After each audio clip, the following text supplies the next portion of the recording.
तर महर्षी पतंजलींनी योगाची 8 अंगे सांगितलेली आहेत. ती कोणती? तर यम, नियम, आसन, प्राणायाम, प्रत्याहार, धारणा, ध्यान आणि समाधी. यामधील प्राणायाम हे चौथे अंग आज आपण पाहणार आहोत. प्राणायाम या शब्दाची जर आपण फोड केली तर प्राण अधिक आयाम यातूनच त्याचा अर्थ आपल्याला लक्षात येतो. महर्षी पतंजलींनी प्राणायामाची व्याख्या करताना सांगितलेले आहे, तस्मिन् सती श्वास प्रश्वास योर्गती विच्छेद प्राणायाम.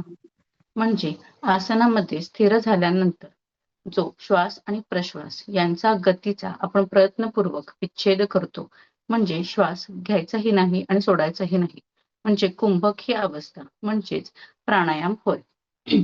तर या प्राणायामाविषयी अजून जाणून घेण्यासाठी श्वसनाची काही प्रक्रिया जाणून घेणे खूप महत्त्वाचे आहे. तर श्वसनाच्या प्रक्रियेमध्ये 2